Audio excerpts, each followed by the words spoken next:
The following presentation is brought to you by kmmedia.pro. Please visit kmmedia.pro for more information. Now stay right where you are as we present. Welcome to Positive Talk Radio, evolving ideas, one conversation at a time. Great guests, dynamic stories and interviews, plus new thoughts on a wide range of topics and concepts. I hope that you'll hang with me, Kevin McDonald, my friends, and of course, you. As together we work to understand why we are all here and what we can do to make our world a better place for all of us. To be happy, be kind, and live in peace together. Yep, that's Positive Talk Radio.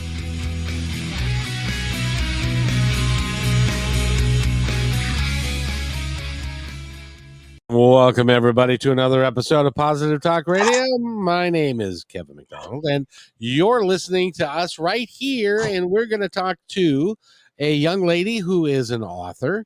She's a historian.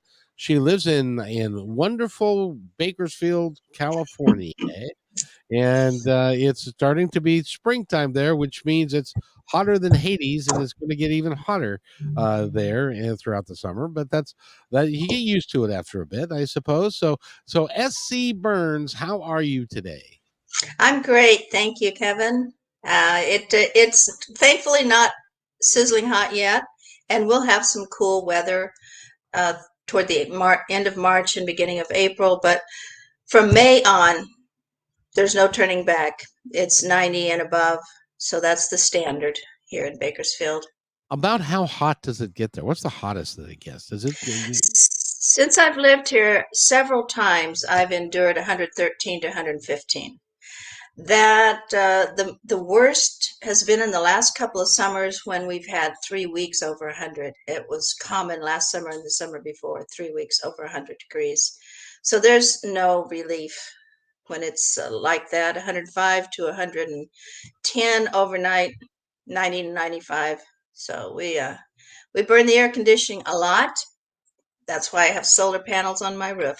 Oh, good for you. That defrays some of that cost a little bit. The interesting thing about, I've been to Anchorage, Alaska in the dead of winter. I've been to Phoenix, Arizona when it was 110. I can't decide which is easier to get into your car with, whether it's freezing cold and you have to chip your car out, or whether or not you can't touch the steering wheel for 15 minutes because it's too darn hot. It's amazing in our country the differences from Alaska to California, and I just talked with a gentleman who there's still snow on the ground in Vermont where he is. So it's really is it's a big country. We've got a lot of stuff going on, and go ahead. And with climate change, it's even more unpredictable. Yeah. And it's going to get even, sadly, unless we decide that we are going to get together and fix it, it's going to continue to get even worse until we are forced to make a decision and to fix it. And that's, hopefully we will start moving in that direction. And I love the fact that you've got solar panels because that is very good for the environment, especially when it's 100 degrees, you have to run air conditioning. Exactly. And like in Seattle, a lot of us don't even have air conditioning. There's one benefit to having a lot of sunshine. Those solar panels help out a lot. Yes, they do. Well, let's talk about you. You're a historian of note, and you also were an author. And we're going to talk about your latest book, which really is a multi generational saga. Would that be a good way to describe it? It is, yes. The story starts in 1846, but most of the story takes place in the 20th century and into the 21st century. So it is a parallel universe to Bakersfield, California. And so all the names and places and featured restaurants and country clubs are based on the real deal, but fictional names in order to protect both the innocent and the guilty. So there's nothing dull about it from beginning to end. And there is plenty of innocent, and there's also plenty of guilty to be talking about. So tell us a little bit about the premise of the book. Okay, the premise, since this is Bakersfield and it was founded by Colonel Baker, I made my fictional town founded by a man named Frank Cook, who was a captain in the cavalry during the Mexican War. That's why the story begins in 1846, doesn't spend much time there. But he also finds out about the discovery of gold in California at Sutter's Fort. And so he and his new bride, who is Choctaw, make their way across to the California goldfields by 1849, are among the first people and make a fortune in gold.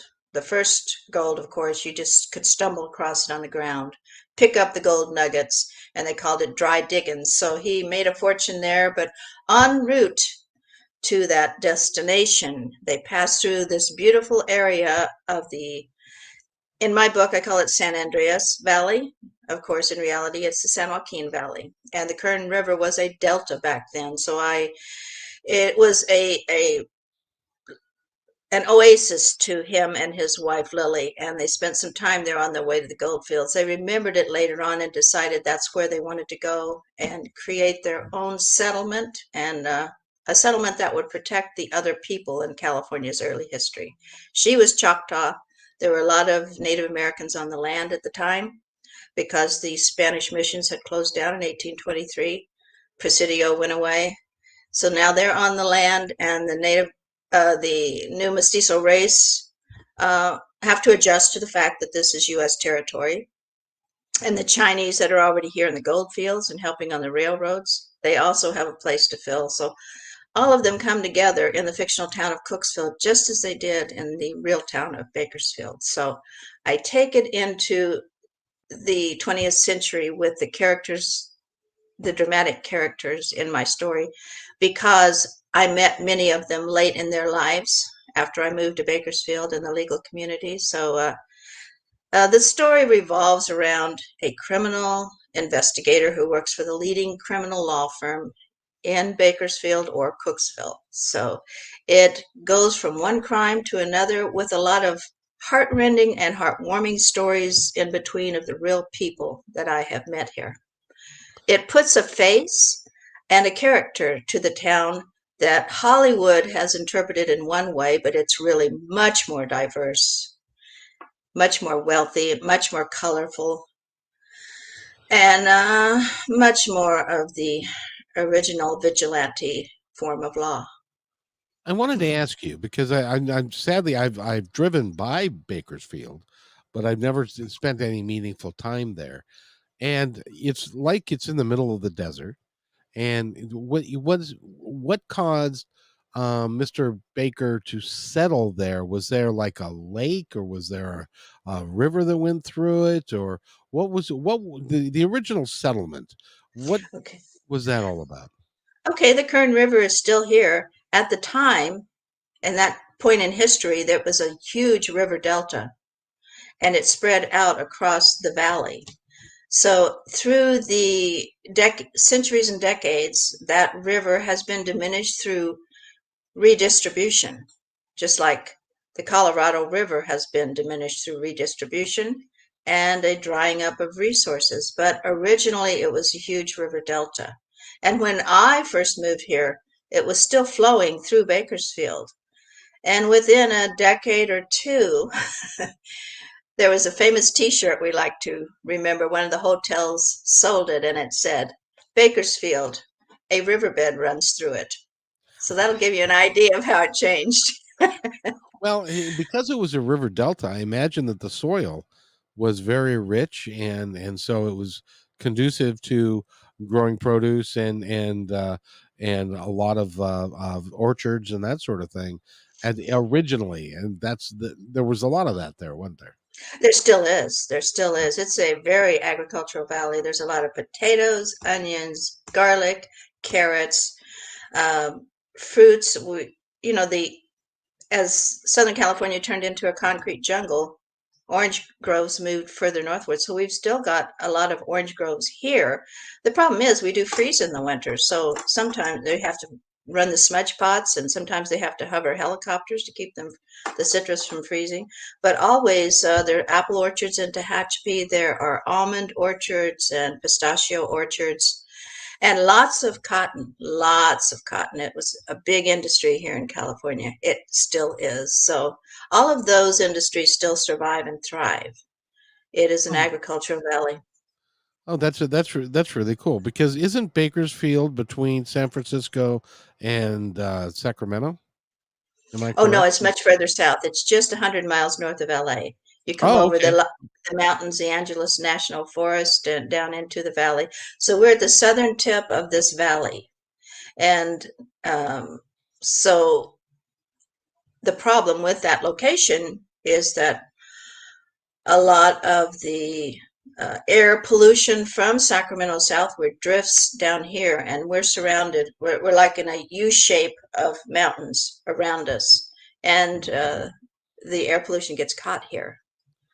And Oh, of wow. course, and there's the oil industry, which is added to that. Oil is one of the key wealth builders here in Kern County. Interesting, interesting. And now, have you been impacted by? And we talked about global warming a little bit earlier. Have you been impacted by the fires at all? In the past few years, yes, tremendously. They have been all around us and the ash falling on us. And at times it brings the temperature down in the summer because we get such a covering of ash from the wildfires. But it hasn't ripped through Bakersfield, thankfully. We've had a few field fires and our fire department gets it out quickly, the city and county. You know, But yes, I've lived in Seattle my entire life, and that's 64 wow. years, and it hasn't been. I had never seen smoke fill up the area like it has in the last, I don't know, dozen years or less. From the fires in British Columbia and from the fires I know. in Eastern Washington and so forth. And you are in Bakersfield is kind of a bowl, so you get stuck with that stagnant air as well. So you get a lot of Exactly. that stuff. Is that a new phenomenon for you as well? Well, it's worse. There was used to be a wildfire season, and now in the last decade, it doesn't seem to choose a season. It can happen anywhere. The problem in California, of course, is so many people have settled into mountainous areas that become prestigious communities, like the hillsides in Malibu and then the hillsides in Santa Barbara, and they have beautiful large estates. And when the wildfires come rushing down those hillsides, they've wiped out some a lot of expensive homes and seem to always save certain prestigious people's homes miraculously. But we get the fallout from all of it over here in Bakersfield, and it. I can remember back in the summer of '08, I believe, when there was a terrible, it was either '07 or '08, terrible fire in the mountains of Santa Barbara that went on for weeks and weeks and weeks. And we had so much ash all over everything here in Bakersfield, but it did take down the temperature from 100 plus to about 80, 80 to Oh, well, that 85. if if there is anything good about that, I guess that would be it. That But would. yeah, but still, it's I like I said earlier, I hope that we get our senses about us and we change what we're doing so that I'm surprised. Is there a lot of solar panels and stuff that are being used for general power in Bakersfield? Are there and also because of the hills, um, um, some Yes, turbines and that sort of thing? right. There are. Up in Tehachapi, there's a lot of turbines, and as you go over the mountains, now one of the schools that I teach at, and I've been mainly online for the last couple of years, but I'll be on campus in the fall, is over in Lancaster, Antelope Valley College. So when I go over the Tehachapis, I'm passing all the windmills, the turbines, all the way down to the desert and the fields on the other side, the slopes on the other side of the Tehachapis are filled with turbines. And then the Mojave Desert is loaded with solar panels. There are several locations that they're just acres and acres of solar panels. So it is a big industry in Kern County all the way to Mojave and down in Lancaster, which is Los Angeles County. So both solar panels and wind energy. And they're growing to a great degree. Yeah, tremendously. Thank goodness. Yeah, Thank well, goodness. yes, because and it's one of those things where natural gas and oil and coal are getting more expensive.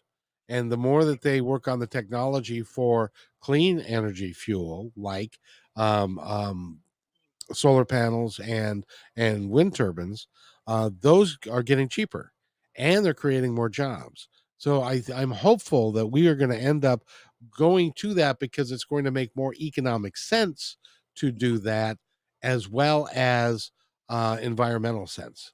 Do Right. you think that's going to happen? I hope it does. I hope it does. I'm heartened by the fact that we have an administration in Washington now that believes in that, and this is not telling people that wind energy causes cancer and kills off the birds. Now, here in my neighborhood, we have a lot of trees. We're on the western slope of the Tehachapi's and the hillside, and we have a lot of trees, and it's beautiful, but we're inundated with birds, just doves and pigeons and every type of fowl. So we're loaded with bird power here, so which actually proves that the former president was incorrect. They're not dying off. Well, if we don't have enough time to talk about all the things that he was incorrect about, Oh, and so we don't talk about that much, and so I'll leave that there so I don't get a lot of emails. But okay. at the at the same time, so we're talking with S.C. Burns, and she's written the book Cookesville, USA. It's an historical fiction, and it really is about the Bakersfield area from its inception in the mid 1840s until it ends up being in the 21st century. Right, right. And the major characters were influential in the 20th century into the 21st century. It's a story of crime and affairs and extramarital affairs and political corruption and under the table cover ups. My major character, Lenny, is an expert. He and his criminal defense attorney know exactly who to pay under the table and how to get it done. And there was a common theme in Bakersfield history with the law firm this is based upon, that the attorney, it was mouthed around town, if you want to commit a crime and get away with it, go see this attorney with $10,000. $10,000 will get you out of, it's your get out of jail pass. So I cover some of the trials that my real investigator, and in my book he's named Lenny. He, the real one, helped cover up the Spade Cooley crime when he killed his wife, both stomped her and shot her. So I do a fictional character that's based on that trial, and my man is the fixer, like Ray Donovan. If you watch that series, he's the fixer. He's much neater about it. He's much more covert. You don't see any blood on his hands. He shows up quick, gets it over with in a dirty manner, and they pay off the right people. And he was, in the years that I knew him, and my husband and I would meet him for lunch and chat about his life, he would say frequently, I'm not proud of a lot of the stuff that I've done, but, and I would say, then I want to tell your story. It's just too exciting not to be told. And he'd said, it's worth a 50-cent cup of coffee and, lunch or something. And I'd say, no, no, it's worth a lot more than that. So there were some Hollywood types who actually contacted him and wanted to tell his story. So when he passed in 2011, I decided it was time to write that book. Well, I think that's great because you're also a teacher and you teach history, right? Right. I've been teaching for 26 years, both sections of U.S. history. Women's history is my concentration, and African American history, but I taught American economic history for 8 years, which is why I understand why President Biden is a pro FDR, pro New Deal president. I understand the economics that brought us out of the Depression because he was held back in his spending. But when World War II forced him to spend for production for the war, it brought us right out of the Depression very And quickly. it did, and it also is responsible, as you know, for in a large way creating a large middle class in this country. Exactly. I mean, there's something real about the statement the fabulous 50s. It was economically sound period. The US was the strongest economy, our dollar was the strongest. The value of gold was pegged to the US dollar at about, oh, it was 30, maybe 35 to $36 an ounce. And as long as we were tied to that gold standard, uh, we had a thriving economy. But in the 50s, the top tier was still paying. By the end of the war, the top tier paid 94% in taxes. In the 50s, they were still paying 92%. And in the 60s and 70s and on down to the 80s, it never got below 70% for the top tier. And it was a prosperous period. But uh, And we have Keynesian, to. Keynesian economics works. That's the point. It does. By the way, being a history major and being a teacher, I have to ask you a few questions. What year was the War of 1812 fought? Okay, thanks. Who's buried in Grant's Okay. tomb? Yeah, you're right. I, 1812 and Grant. but I wanted to ask you because I have been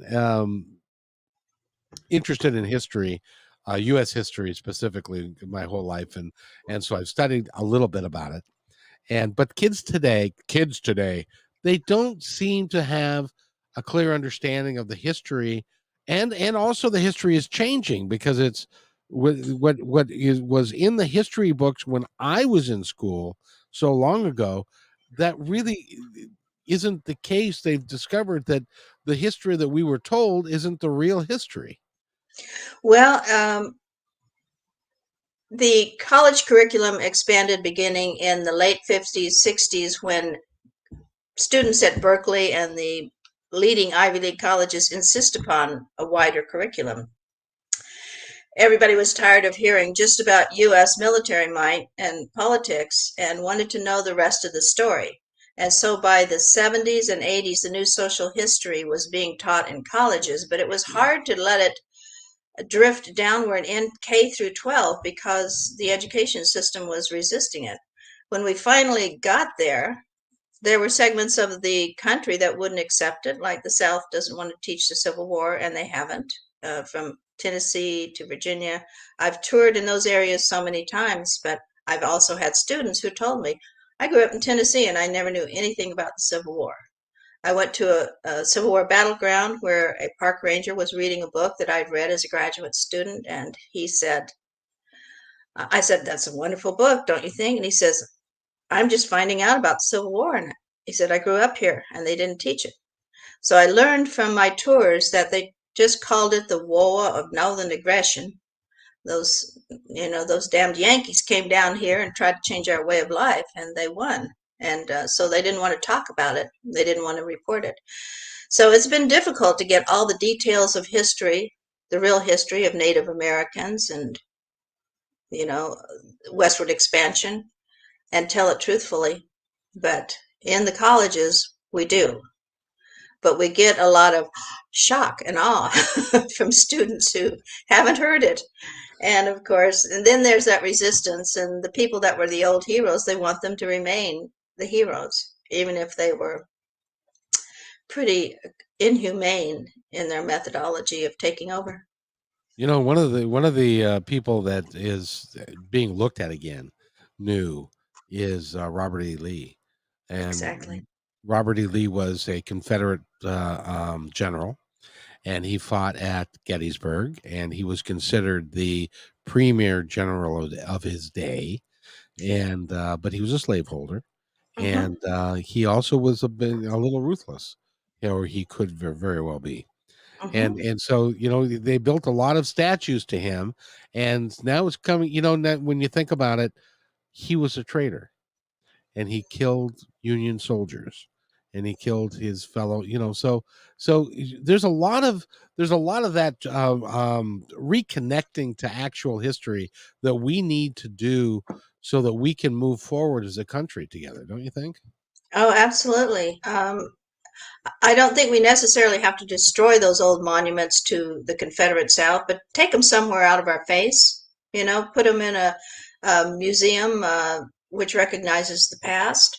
But Robert E. Lee, the first state to secede from the Union was South Carolina. As soon as Lincoln was elected in November of 1860, South Carolina seceded right away, and pretty soon 6 states followed, and among them were Virginia and others. And so Lincoln was, first of all, concerned about bringing the Union back together more than he was concerned about ending slavery. So he Yep. tried other tactics first. But those who led the rebellion, they were they were breaking the law. They were breaking the Constitution because we were a United States, and they wanted to create their own country. Yeah. Well, and that in this day and age would be called treason. Hmm. Which to my understanding, nobody was brought up on after the war. Part of the settlements and stuff was to kind of bury that stuff so that nobody was tried or convicted of treason and that sort of thing. So I find it fascinating that we have got there's so much about our history that we don't know even yet today what actually happened with the westward expansion and that sort of thing. So it's really is fascinating, and it's great to talk to you about the historical facts and stuff. How did you get interested in history, and was that long ago, or what was your passion around that? Okay, my starting point was in elementary school when I started reading a series of biographies that were books at the back of the class. I didn't have to go to the library. I just borrowed one at a time. And they were about leading figures in our country's history, including some of the mountain men like Jim Bridger. I'd never heard of him. And Louisa May Alcott, I hadn't heard of her. But once I did, then they were written in such an appealing manner that it got me turned on to reading biographies, and pretty soon I was reading mysteries and others. But what really was the final point was my experience in life. Having grown up on the northwestern Kentucky on the Ohio River, I had African American babysitters, you know, and my mom went off to work. So I had the experience of loving them and appreciating them. So I had a little bit of that taste of what it must have been like to have a mammy, what they called them back then. Sure. But then we moved to California, and it was a totally different feeling in Southern California, and I had to make that adjustment. But along with all of that history was turmoil within my own family, and a turmoil that divided us, and my mom taking us to different religious groups, and me marrying within a group that I eventually decided this is a cult and I must get out of it. Now I have 3 children. And when I came to the realization that I was a very bright person, why didn't I always trust my own intellect? And I went back to school in my 30s with 3 kids in school and became a single woman. And I found then that my old business major really didn't offer me the fulfillment that I wanted. It was the history, understanding the history. When you study colonial America, you study the creation of many historic religious movements, and they are in response to the history, the drama that's going on at the time. So one after another, I saw, well, this is not unique. It's not unique, and it always subordinates one group of people, if not always females. And so I just had to dig deeper into history to understand the religious movements, what caused them, why women were always subordinate, why we couldn't get over the Civil War and subordination of an entire race, why among all the people in the United States, there's only one group that has to go to a separate school and through a separate door and to a separate, why do they have to? You can't identify any other race. They all went to common areas, but one group, and it was because the South never got over losing the Civil War. So they wanted to impose that hatred and subordination throughout the centuries, and they've been able to do it, as we see. To continue through the Jim Crow era and even in the 60s. And it continues today.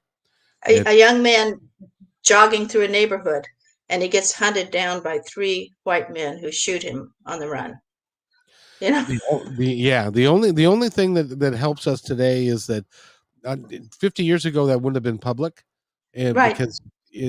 because they can't hide it anymore, it became a deal. And those Mm-hmm. three were convicted, and as well they should have been, uh, Mm-hmm. I mean, this poor guy was just jogging through a neighborhood, just minding his own business, Exactly. and and so from that standpoint, technology has been our friend in that, because you can't hide it. Or when George Floyd, when they showed that tape of him with the officer on his neck for 9.5 minutes, Oh, and miserable. that was the most horrific thing I'd ever seen in my entire life on TV. Um, And he didn't have one show of emotion, just calmly killed him in front of and, everybody. and worse than that, there were three officers that were standing around watching him murder somebody and did nothing about it. They Exactly. didn't say, "Are you sure you should be doing this?"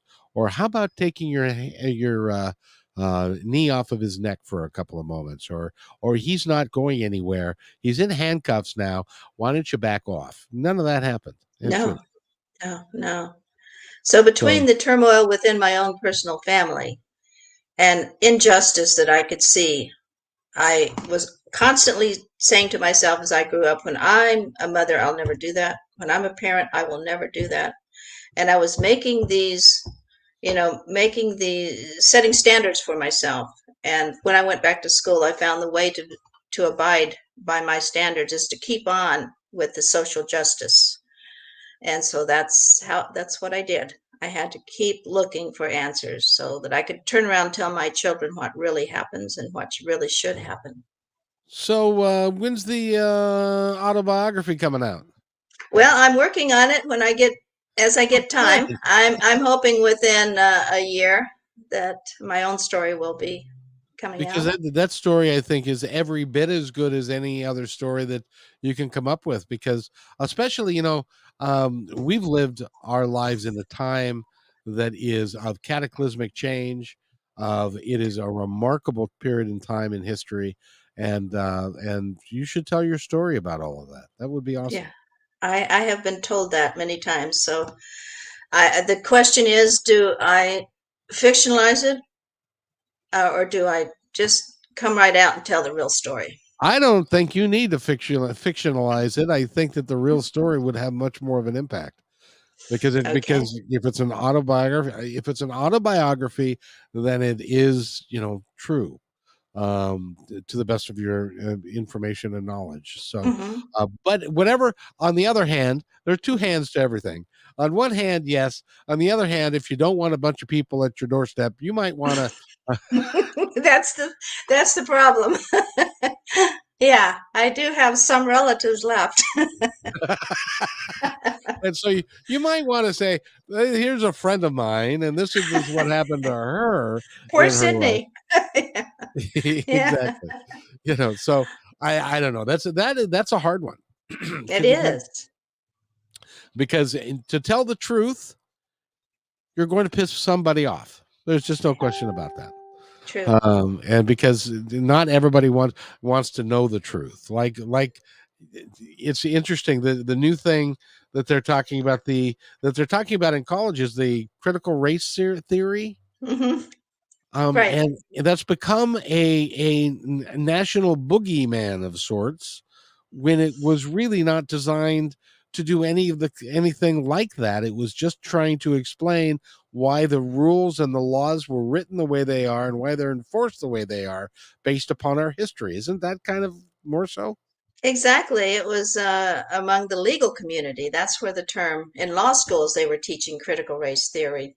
We weren't teaching it in the colleges. There's African American history, there's women's history, there's Latin American history, Chicano history. But, when you're teaching the history of the United States, you have to touch on all of them, which includes why we first brought slaves over from Africa and why it grew to be the worst uh, slave institution in the world and why it continued. Economic, it was a color line. When you consider all of those things, I mean,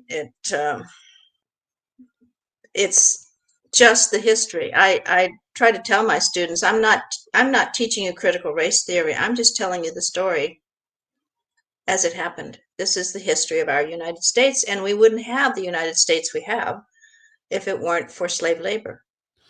That's very true. You know, the other thing that's true about that is if you go back, now, you would know this. So I could be wrong, but you tell me. The United States in the 1860s was one of the last industrialized countries that still sanctioned slavery. Am I correct in I that? believe so. I believe so. Now, I've had other people insist that there was slavery in other pockets, and I'm sure that we probably can't prove it. And I haven't read a source that proves it, but as far as modern industrial nations, Now there modern European nations, yeah, and I would say that's correct. We're the last one, Now there last were bastion. I'm sure that in Africa, because in Africa there had been slavery, and it was different tribes would take Hmm. other people from different tribes and they would make them, and that is, and to be honest with you, we still have got a slave trade going on that Women. Mm, yes, and sex trade and all of that. Then all that needs to be eradicated. But and I'm glad that you're going to write that book, and it's going to be a contemporary about our time and about all the things that have happened during our lifetime, yours and mine, because we're roughly the same age, I think. And hmm. you're much prettier and much younger than me, of course. But Yeah. but I think that story needs to be told. I do too. I I hear that from people all the time. If you have the courage to tell your story, so many people will benefit from it. And that Because is, at the end of the day, that's why we're all here, is to right. help each other and to educate each other on how better, because you know what we have to get together in this country is that we are a melting pot. There's nobody except for the original indigenous natives, and even they were immigrants at one point when they came over the land bridge or wherever. But Right. you know, but we are all a melting pot. We're all the same. We are a glorious mixture of everybody. You know, I wanted to ask you about the latest, a newer phenomenon, which is blended families and people that are of mixed race, and that population is growing Hmm. to a great degree, and eventually, and I think, and you tell me, but I think that's one of the reasons why white people are scared I is think so. Absolutely. And I've been talking about it for years. Pretty soon they're going to outnumber you. Pretty soon they're going to outnumber you. And that's what they're afraid of. Exactly. it's That going to be in my power. lifetime. Right. And which is not going to be that many years in the future, but it's because it is. I know so many blended families, and we are the white Anglo-Saxon version of us is going to be going away. We are going Right. to become a minority, and I think that's going to happen soon. Right. Well, Kamala Harris is mixed race herself, Yep. Asian and Well, so is African from the Caribbean. President Obama. Well, yes, exactly. And the current nominee for the Supreme Court has a mixed race marriage, so her daughters are miscegenated race, a So white it's father, an African descent mother, and a perfect example. And it's a beautiful example. I've told my students over and over, I think the blended races are the most beautiful people. I'm sorry if I'm offending you, pale people like me, but I think the blended races are just beautiful people. So they really are. why do we stand back and condemn it? And nor should we, nor should we. Hmm. I agree with you. I used to be a bus driver, and one time I was listening to three teenagers, and they were talking about another kid in school, and they said and they were talking about how cute he was and all this kind of stuff, and they said, well, what is he? And he said, you know, and she said, well, I think he's a little Mexican. I think he's Filipino, and he's got a little white. So the kids have got a much different view of what race is than us older folks, because in their world, being a mixed race is their friends. That's who they are, and Hmm. they don't care. Right. Well, I have grandchildren in elementary school, and I notice that they never identify their friends by color. And I Right. think that's, wow, what a great testimony to progress. On the other hand, we've got sections of the country that they can't get away from it.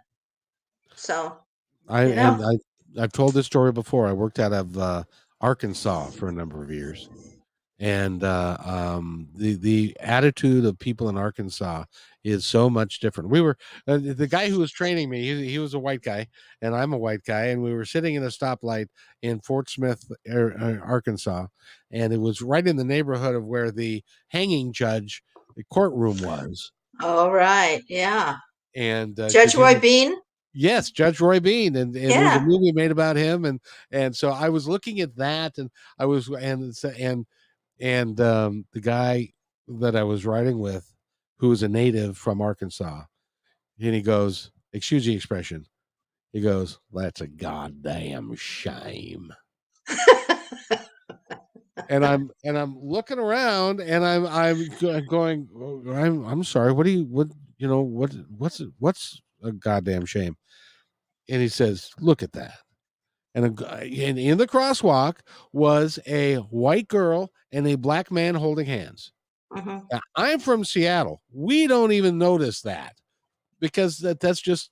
But in his world, as narrow as it was a goddamn shame that and it's like I, you're not going to change, but thank goodness. I hate to say this, no, I don't. Thank goodness you're going to get old and die because because I then know. You know, because that's how change happens. here's a perfect parallel to that. Since I teach women's history, most of my students, until they take my course, they remember Susan B. Anthony. They've heard of her, but they don't know Elizabeth Cady Stanton, who really got it started before her. She and Lucretia Mott had the first women's rights convention in 1848, Seneca Falls, New York, and then later on, they were all abolitionists first, and then she met another abolitionist, Susan B. Anthony, and she and Susan B. became the best of friends, and they led the movement throughout the 19th century. And at one point, their letters back and forth, Elizabeth Cady Stanton had 7 children, and so she did all the writing, and Susan B. Anthony traveled and lectured. And she sent her a message about her frustration over still not having the vote and still unable to move women to want the vote. Not, it was a minority of women that wanted to vote. And she finally said, I think that the sooner the current generation passes away, the better our better our chances are. And I love that because so many times I've been thinking, I can't wish my generation to pass away, so I'm going to have to make some changes. Hopefully, make some changes because it's so discouraging to see young people, my children's age, being so racist and carrying on that tradition of hatred. It's unbelievable. So I remember her words often. She just got so frustrated. The sooner they die off, the better it will be.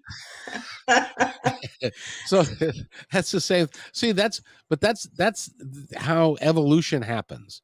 Because I was saying, I said, can imagine if somebody that was a slave owner in the 1800s was still alive today, they would still be lamenting the fact that they could not whip black people around anymore and doing that. It's better that they to get new thoughts into things, that we have new generations that come. When I was in high school, there were no gay people. Now that's absolutely not true. There were, Right, but nobody admitted that they were gay. right. And now, when my sons were in high school, there were people that were openly gay, and the kids were like, "I don't care, not a big deal to me."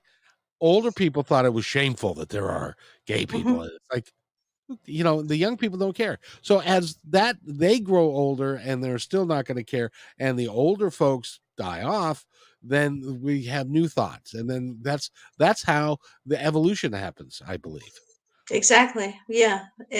But that's what was so disturbing from 2016 and for a few years, that all of a sudden someone gave that segment of society support and the right to show up and be racist, and class, the division could grow again. I was so tired of being angry.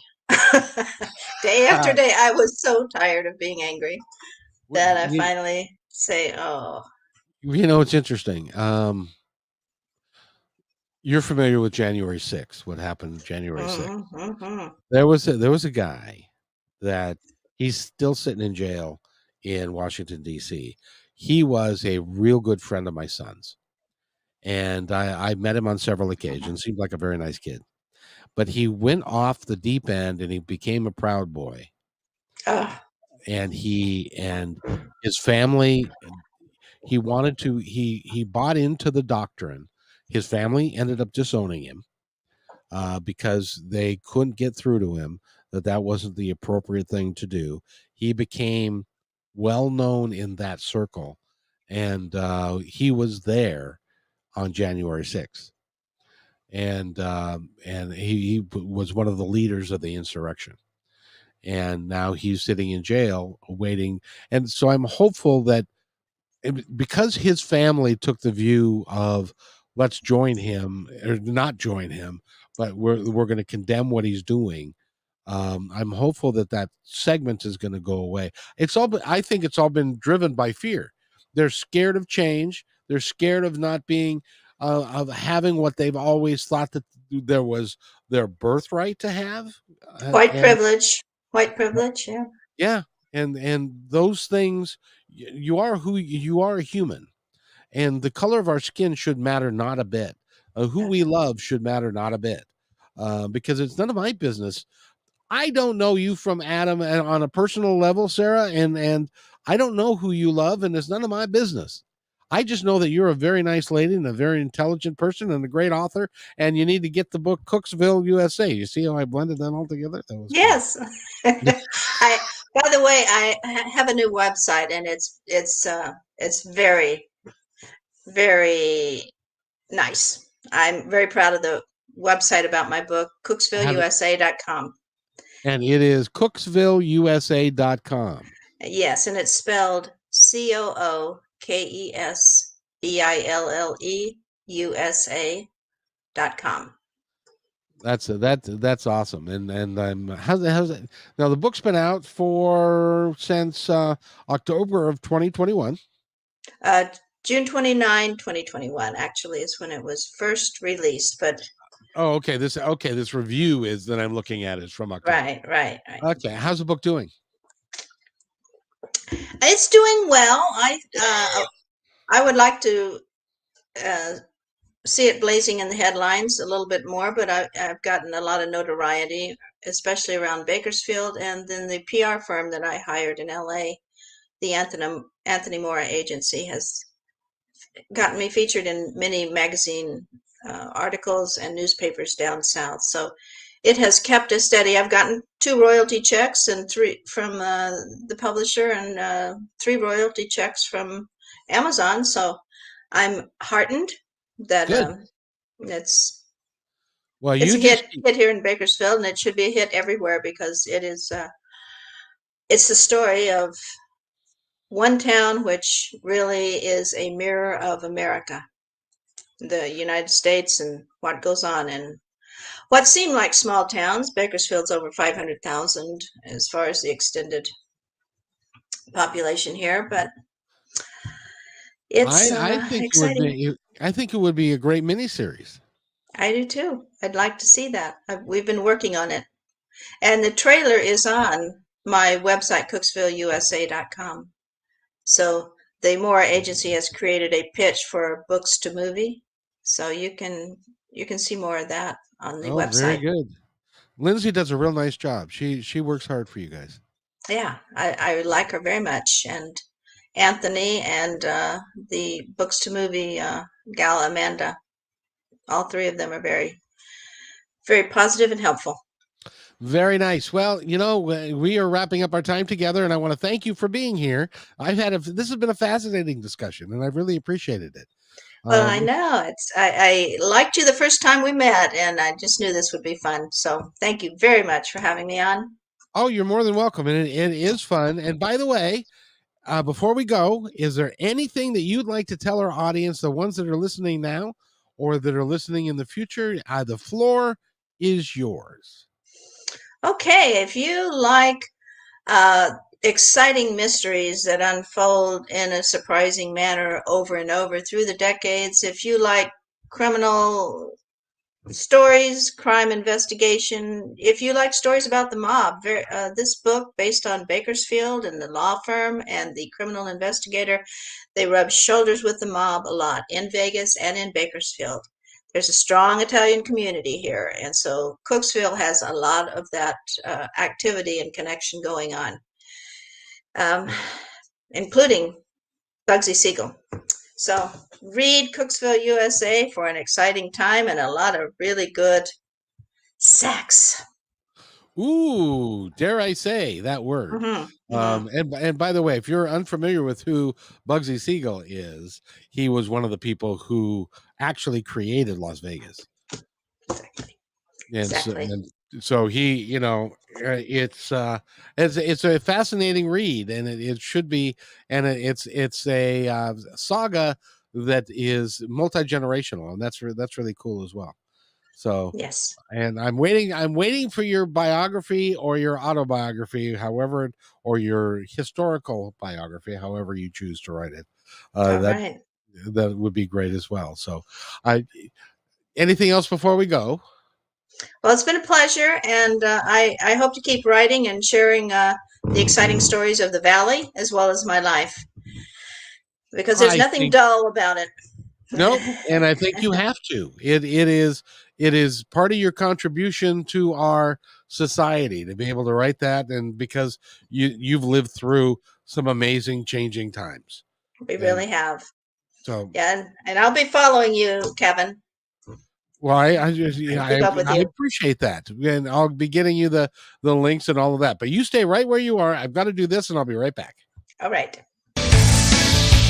Thanks for enjoying this episode all the way to the end. Please give us a like and subscribe to this channel. This has been a production of kmmedia.pro. Please visit our website, oddly enough, named kmmedia.pro, for more details about us and our mission, which is to provide great positive programming designed to inspire us all. I'm Kevin McDonald, and I'm proud of these shows, and I truly hope that you'll like them and share them with friends and family. So on behalf of our entire team, remember, be kind to each other, because each other's all we've got. We'll see you next time.